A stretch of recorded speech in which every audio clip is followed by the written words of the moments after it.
তারা অনেক সময় অনেক রকম কথা বলছেন, কথা বলে বিভ্রান্তি সৃষ্টি করছেন। ফোকাস একটাকে করুন, সেই ফোকাসটা হচ্ছে ইলেকশন কমিশনকে ঠিক করে, প্রশাসনকে ঠিক করে, বিচার ব্যবস্থাকে ঠিক করে নির্বাচনের দিকে যান। বাকিগুলো যারা নির্বাচিত হয়ে আসবে তারা করবে। আমরা তো এটাও বলেছি যে নির্বাচিত হয়ে আসতে পারলে আমরা একা দেশ চালাবো না, আমরা একটা জাতীয় সরকারের মধ্যে সমস্ত দলগুলোকে নিয়ে, যারা আমাদের সঙ্গে আন্দোলন করেছে তাদেরকে নিয়ে আমরা দেশ চালাবো। তো সমস্যাটা কোথায়, সন্দেহটা কোথায়? সন্দেহ কিন্তু আপনাদের উপরে মানুষ আসতে শুরু করেছে। আর আমাদের যারা শত্রু, এই ফ্যাসিবাদীর যারা আপনার মিত্র, তারা তো এই সুযোগগুলোই নেবে, সেই নেওয়া শুরু করেছে। কথা নাই বার্তা নাই, ঠিক এই সময় আপনার সমস্ত দাবি চলে আসছে। এতদিন যে ফ্যাসিস্ট ওদেরকে পিষলো, পায়ের নিচে রেখে দিল, তখন কেউ কথা বললো না।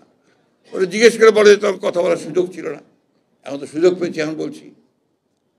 এটা থেকে পরিত্রাণের একমাত্র উপায়, জাতিকে রক্ষা করার একমাত্র উপায়, শহীদ জিয়াকে অনুসরণ করে সকলের সঙ্গে আলোচনা করে অতি দ্রুত নির্বাচনের ব্যবস্থা করুন।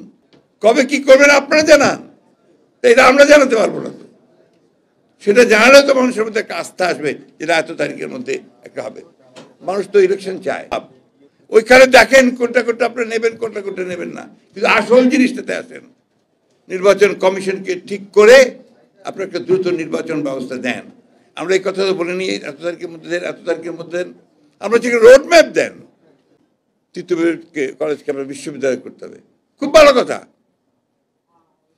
ইন্টেলিজেন্স ছিল গভর্নমেন্টের, তারা জানতো না যে এটা একটা হতে পারে, তাহলে কেন আগে থেকে সে ব্যবস্থা নেওয়া হলো না?